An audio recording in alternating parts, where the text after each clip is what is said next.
And this is Mick with After Digital. And welcome to Sex 101 and Relationships. Sex 101 is created to empower our sexes and, of course, our relationships. Another week, another great episode beyond identity anesthesia. What ancient wisdom reveals about modern infidelity. This presentation is a reaction to the article by the Psychology Pulse maintaining that men don't cheat because they don't love you, they cheat to feel alive again. The thesis of the piece maintains that when love becomes familiar, some men don't leave you, they leave the version of themselves they no longer feel. Interesting, Mr. Meg. So let's dive right into this. The article were responding to claims men cheat not because they don't love their partners, but because it's something called self-concept collapse. What does the historical wisdom tell us about this idea? That's fascinating because this modern framing actually reveals something the ancients understood far better than we do today. When the article talks about men building their identity on performance rather than presence, it's describing what Augustine of Hippo in the late 4th century would have called a fundamental disorder of the soul. Augustine wrote extensively about how we become enslaved to what he called libido dominandi, the lust for domination and self glorification. In his view, when a man's sense of self depends entirely on external validation and performance, he's already living in a kind of spiritual bondage that makes infidelity almost inevitable. But here's where it gets interesting. The article suggests that men cheat because life no longer allows them to perform and they feel stagnant and unremarkable. Augustine would flip this completely. In his Confessions, he describes his own years of sexual promiscuity before his conversion, and he's brutally honest about what was really happening. I was in love with loving, he writes. He wasn't looking for a stage to perform on. He was addicted to the intoxication of novelty itself. The problem wasn't that he couldn't perform in his relationship. The problem was that he'd built his entire identity on a disordered love that demanded constant escalation. The Jewish wisdom tradition understood this centuries earlier. Proverbs 5 gives us this incredibly vivid warning. The lips of a forbidden woman drip honey, and her speech is smoother than oil, but in the end, she is bitter as wormwood, sharp as a two edged sword. Notice what's happening here. It's not describing a man whose identity has collapsed into routine. It's describing a man who's being seduced by immediate gratification, by sweetness that turns to poison. The writer understands that infidelity begins with a fundamental misprioritization of desires, not with feeling unremarkable in your marriage. Classical philosophy backs this up beautifully. Aristotle, in his Nicomachean Ethics, distinguishes between what he calls an incontinent person and the intemperate person. The incontinent person knows what's right, but lacks the strength to do it in the moment. They're overcome by passion. But the intemperate person has actually convinced themselves that pursuing pleasure is the right thing to do. When we look at this modern article's framing, it's essentially providing an intemperate rationalization. You're not doing wrong, you're just trying to feel alive again. Aristotle would have recognized this as a dangerous corruption of practical wisdom. Now, does modern psychology support the article's claims about identity collapse? Partially, but with crucial qualifications. The research on self expansion theory by Arthur Aron does show that people seek novelty and growth in relationships. But when that stops, satisfaction can decline. But, and this is critical, the research also shows that couples who intentionally pursue novel experiences regularly together maintain relationship satisfaction. The problem isn't that marriage makes you stagnant, it's that many people stop investing in mutual growth. Recent work by Eli Finkel on the all or nothing marriage demonstrates that modern marriages can deliver unprecedented levels of self actualization, but only when both partners actively cultivate growth together.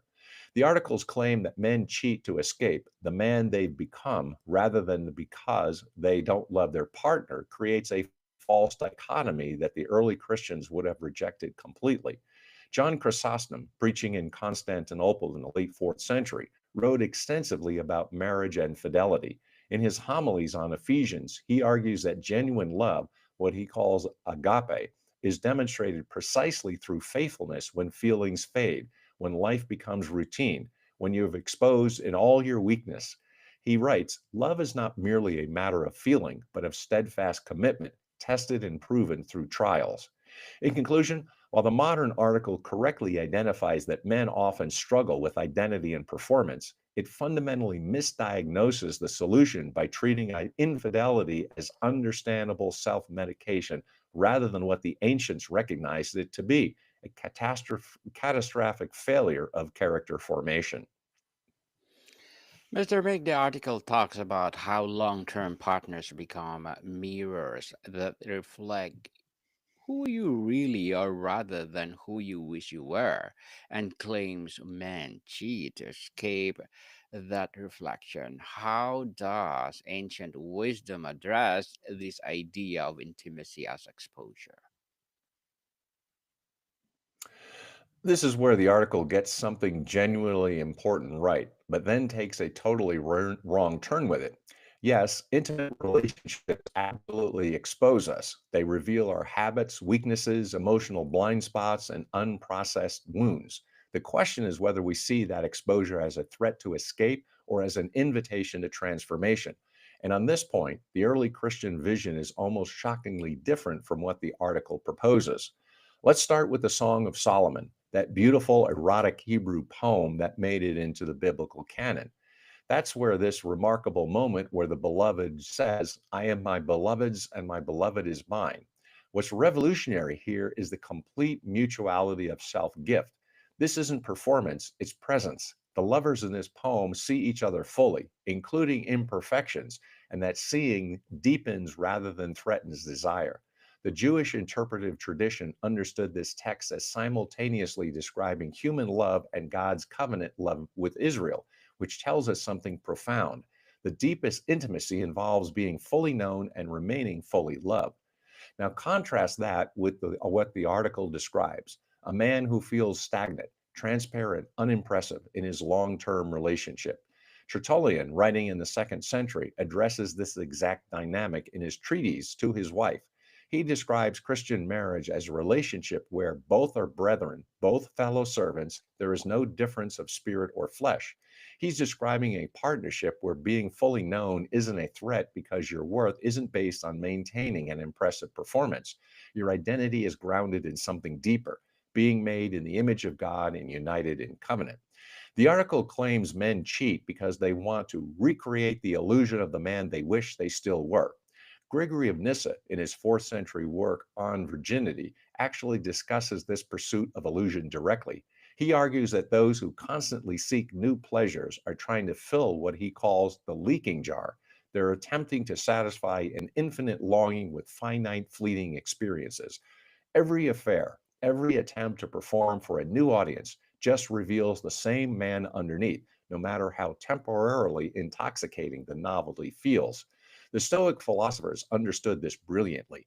Marcus Aurelius, in his Meditations, writes how much time he gains who does not look to see what his neighbor says or does or thinks, but only at what he does himself to make it just and holy. The man who's constantly worried about being impressive, about performing a version of himself that wins admiration, is enslaved to external validation. Real freedom comes from developing a genuine character that remains consistent, whether witnessed or not. And here's where modern attachment theory actually supports the ancient wisdom rather than the article's thesis.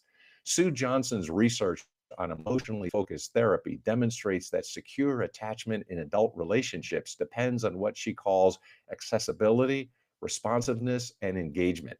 When partners can be vulnerable with each other, when the mirror of intimacy reveals weaknesses and the response is compassion rather than contempt, the relationship deepens. The problem isn't that long term intimacy exposes you, it's that many people never learn to handle exposure with grace on either side of the mirror.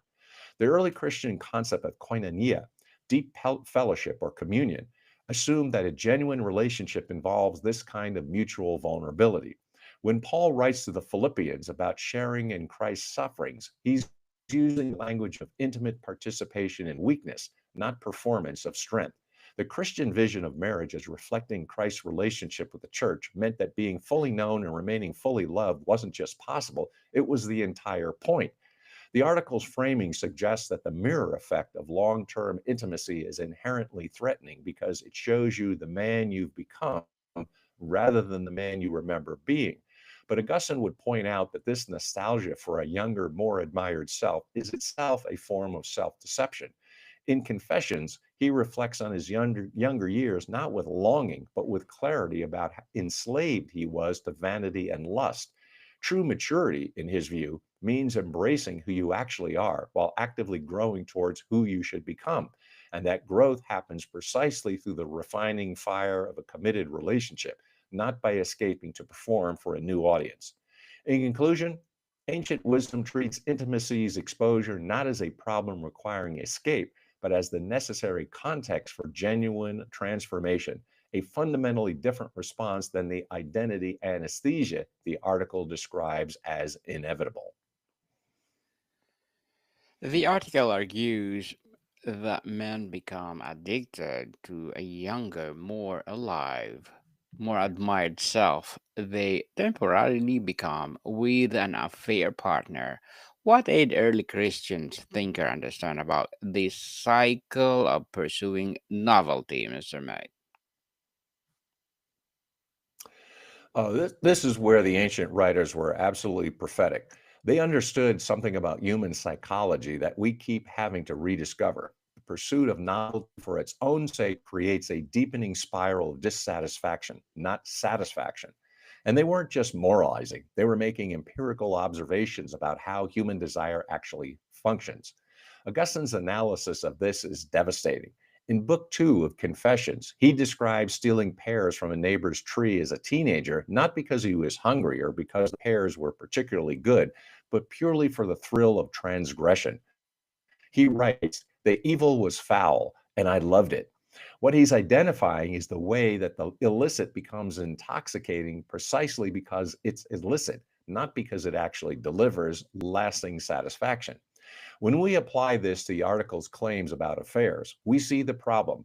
The affair partner doesn't make the man feel alive because she's genuinely better suited to him, but because the forbidden nature of the relationship provides temporary intensity that masks the underlying emptiness. The Jewish wisdom tradition warned about this constantly. In Ecclesiastes 2, which describes the teacher's experiment with pleasure seeking, I said in my heart, come now, I will test you with pleasure. Enjoy yourself. But behold, this also was vanity.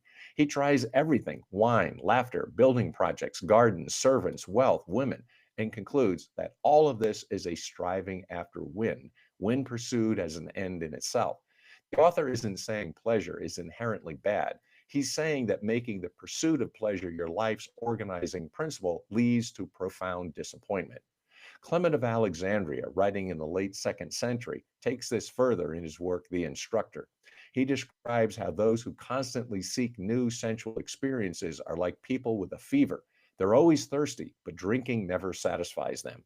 Every new pleasure requires escalation to produce the same effect, and eventually, even novelty becomes routine. The affair partner who seems to restore a sense of being alive will inevitably become familiar. And then what? Another affair? The logic is endless regression. Here's where classical philosophy adds crucial insight. Epicurus, often misunderstood as promoting hedonism, actually argued for something more sophisticated. He distinguished between kinetic pleasures, the excitement of pursuing and obtaining something new, and catasemic pleasures, the deep contentment of a stable, satisfied state. Modern consumer culture and the article's framing of infidelity are completely fixed on kinetic pleasure, the rush, the newness, the performance. But Epicurus argued that serene pleasures are actually superior because they're sustainable and don't require constant escalation. The modern psychological research on hedonic adaptation supports this ancient wisdom perfectly. Studies by Daniel Gilbert and others demonstrate that humans quickly adapt to positive changes and return to a baseline level of happiness. The new car, the promotion, the affair partner, They all provide temporary boosts that fade as they become familiar. That is why the article's suggestion that men cheat to feel alive is ultimately a losing strategy. The aliveness is temporary by its very nature, and pursuing it through transgression only trains the brain to require increasingly intense stimulation. What's particularly insightful in the early Christian approach is the alternative they offer. When Paul writes in 1 Corinthians 7 about married couples not depriving each other others sexually except by mutual consent for prayer, he's acknowledging ongoing desire while channeling toward mutual satisfaction within the covenant.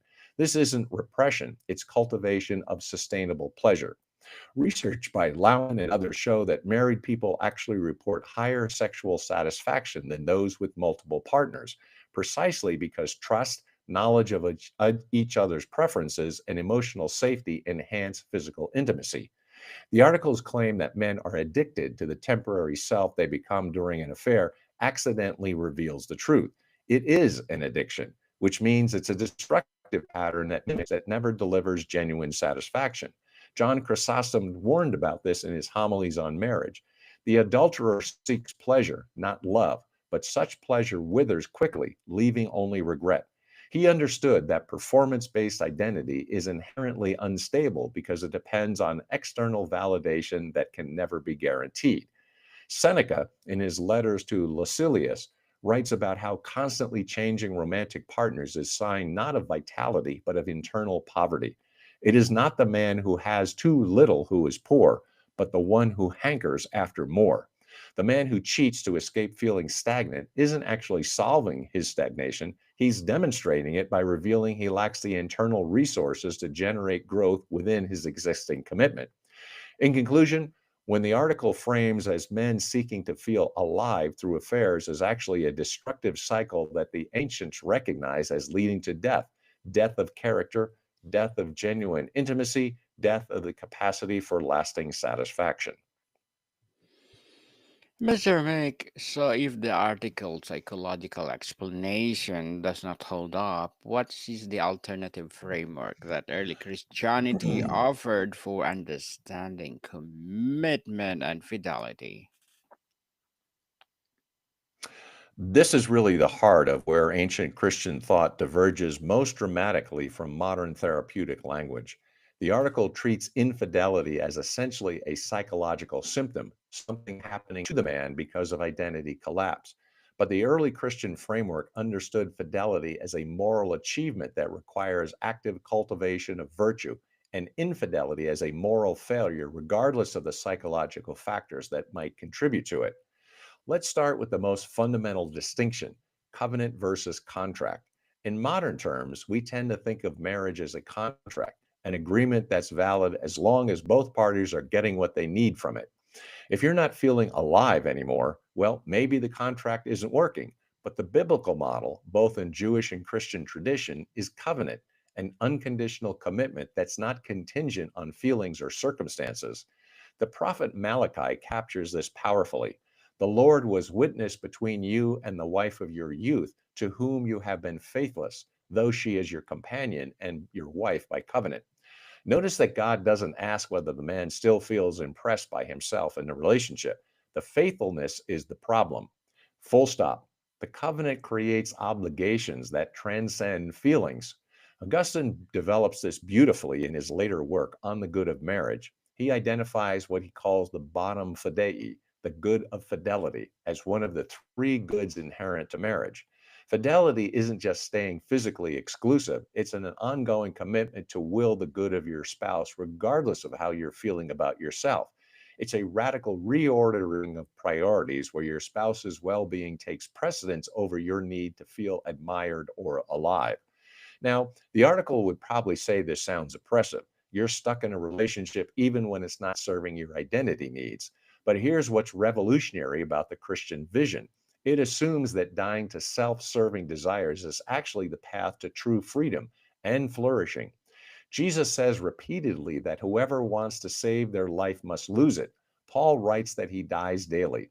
This isn't masochism, it's a recognition that the performing self, the one constantly seeking validation and novelty, isn't your true self at all.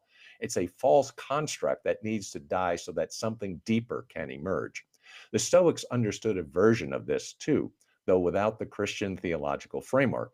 Epictetus taught that we should distinguish between what's up to us, our judgments, desires, and actions, and what's not up to us, our reputation, others' opinions, external circumstances. The man who feels he must cheat because he's not feeling impressive at his marriage has fundamentally confused these categories. His wife's perception of him, his own aging, the loss of novelty, these aren't up to him, but his integrity, his faithfulness, his cultivation of virtue, these are entirely within his control. Early Christian writers took this further by grounding fidelity not just in self control, but in imitating Christ's self giving love. When Paul tells husbands to love your wives as Christ loved the church and gave himself up for her, he's setting an impossibly high standard intentionally. Christ's love wasn't contingent on feeling appreciated or admired, it was costly, sacrificial, and unconditional. Marriage, in his framework, means becoming a daily practice of that kind of love, which means it's fundamentally incompatible with the article's notion of cheating to restore your sense of being alive. Here's where modern research on commitment actually aligns beautifully with this ancient wisdom. Scott Stanley's work distinguishes between constraint commitment, staying because leaving is costly, and dedication commitment, staying because you've made the relationship itself a priority. Couples with high dedication and commitment report greater satisfaction and stability. But here's what's crucial: dedication and commitment aren't just a feeling, it's a decision that must be renewed, especially during periods when feelings fade. The research shows that couples who view commitment as a choice rather than a feeling are more resilient during difficult times. The Christian vision also offered something the article completely misses: community accountability. Early Christians didn't view marriage as just a private arrangement between two people. The community had an obligation to support covenant fidelity. When Tertullian writes about Christian marriage, he describes how the church joins the couple, confirms the offering, and seals the blessing. Infidelity wasn't just a betrayal of your spouse, it was a violation of communal trust and a scandal to the faith community. And here's perhaps the most challenging part for modern ears. The early Christians believed that human flourishing comes not from fulfilling every desire, but from rightly ordering desires towards good ends. Thomas Aquinas, drawing on earlier Christian tradition, taught that temperance, the virtue that moderates pleasures, is essential for human happiness. The intemperate person, constantly pursuing the next source of excitement, is actually less happy than the temperate person who has learned to find deep satisfaction in stable goods. In conclusion, the Christian alternative to the article's therapeutic framing of infidelity isn't repression or joyless duty. It's a vision of covenant fidelity as the context within which genuine flourishing, including erotic pleasure and personal growth, can occur precisely because it's grounded in unconditional commitment rather than performance. As we sum up this episode, Mr. Mig, if the article is right that men have built their identity on performance rather than presence, what does an ancient wisdom say about how we should be forming character and identity in the first place? Now we're getting to the real issue. The article identifies something genuinely important: that many men have a fragile, performance based identity, but it treats this as if it's just a sad fact about human psychology. The ancient traditions, though, would say this is formation failure, and they spend enormous energy trying to teach people how to build character that doesn't collapse when the audience leaves. Aristotle's entire ethical project in the Nicomachean Ethics is about habituation, becoming virtuous by repeatedly practicing virtuous actions until they become second nature. He uses the analogy of learning to play a musical instrument. You don't become a musician by understanding music theory. You become one by playing scales thousands of times until your fingers know what to do. Similarly, you don't become faithful by understanding that fidelity is good. You become faithful by practicing fidelity in small moments until it becomes who you are. The early Christian writers took this Greek concept of habituation and baptized it, so to speak. John Cassian, writing in the early 5th century about monastic life, describes what he calls apatheia, not apathy in our modern sense, but a state where your passions are so well ordered that you're not constantly thrown around by every desire and aversion. This isn't achieved overnight. It requires what he calls rigorous spiritual training that includes fasting, prayer, service, and deliberate practice of virtue. Now, you might think this is just for monks, but here's what's crucial. The early Christians believed every Christian was called to this kind of character formation. When Paul writes to the Corinthians about athletes competing for a prize, he says, every athlete exercises self control in all things. They do it to receive a perishable wreath, but we receive an imperishable. He's saying that if athletes can train their bodies for temporary glory, Christians should be even more disciplined in training their character for eternal purposes. The Jewish wisdom tradition emphasized this too, particularly in Proverbs. Keep your heart with all vigilance, for from floweth the springs of life. Guard your heart isn't just a warning, it's a command to actively cultivate internal integrity. The heart, in Hebrew thought, is the center of moral and intellectual life. A guarded heart is one that's been trained to recognize and resist destructive desires before they become actions. What's fascinating is how this ancient emphasis on character formation speaks directly to the article's claims about identity collapse. If your sense of self depends entirely on external performance, being impressive, admirable, exciting, then of course it's going to collapse when life becomes routine or when you're fully seen. But if your identity is rooted in cultivated virtue, in being a person of integrity, regardless of who's watching, then being fully known by your spouse isn't threatening. It's actually a relief because you're not constantly performing. Gregory of Nyssa makes this point beautifully in his commentary on the Song of Solomon. He interprets the beloved statement, I am dark but lovely, as a representing the soul that acknowledges its imperfections but it's confident in God's love. This is the opposite of the fragile identity the article describes. It's an identity that can withstand exposure because it's not pretending to be something it's not. Marcus Aurelius, in his Meditations, repeatedly reminds himself look within. Within is the fountain of good, and it will ever bubble up if you will ever dig. The man who needs an affair to feel alive has stopped digging within. He's outsourced his sense of vitality to external validation. But the Stoics taught that real strength comes from developing an internal citadel, a character so well formed that external circumstances can't shake it. Modern psychology actually confirms the importance of this kind of identity development. Research on self determination theory by DC and Ryan shows that people with intrinsic motivation, driven by internal values and goals, report higher well being than those with extrinsic motivation, driven by external rewards and others' approval. The man with a performance based identity is living almost entirely by extrinsic motivation, which makes him perpetually vulnerable to feeling deflated when the external rewards diminish. What the early Christians added to this Greek and Roman emphasis on virtue formation was grace. Augustine's entire mature theology is about how we can't actually achieve virtue on our own strength. We need divine assistance. But this doesn't mean passivity. It means that character formation becomes a cooperation between human effort and divine help. You practice faithfulness not in your own strength alone, but are empowered by grace. This actually removes the performance pressure the article describes because your worth isn't based on successfully being impressive.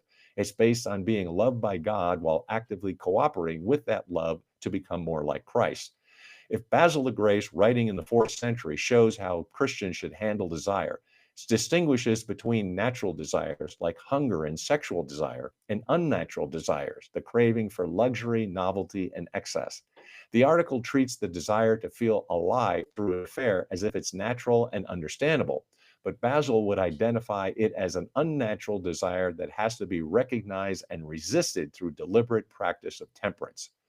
In conclusion, ancient wisdom treats identity collapse not as an inevitable psychological phenomenon, but as evidence that someone was never properly formed in virtue. And the solution isn't escaping to perform elsewhere, but undertaking the hard work of genuine character development. Mr. Meg, thank you so much for sharing your knowledge and wisdom to the world. Yes, people, our modern framework often treats infidelity as a rupture of a contract, a failure of willpower, or a search of lost excitement, a problem to be managed with better communication or stricter boundaries. So, Mr. Mike, would you like to plug in something? Yes, I appreciate the opportunity. Write the book, grow the business. Connect with me on LinkedIn, GMIC, the Doctor of Digital Smith, PhD. Listen to the Doctor of Digital podcast and also pick up volumes of mine on Amazon. Burning America and On Track Ian Hunter. Yes, people, let's support Mr. Mike, the Doctor Digital, and please do listen to our baby podcast, Mental Health 101. Mental Health 101 is created to empower our mental health awareness. So, Mr. Mike, thank you so much for your time. Thank you, my friend. Till next time, Deus Vol. More to come, people. See you soon.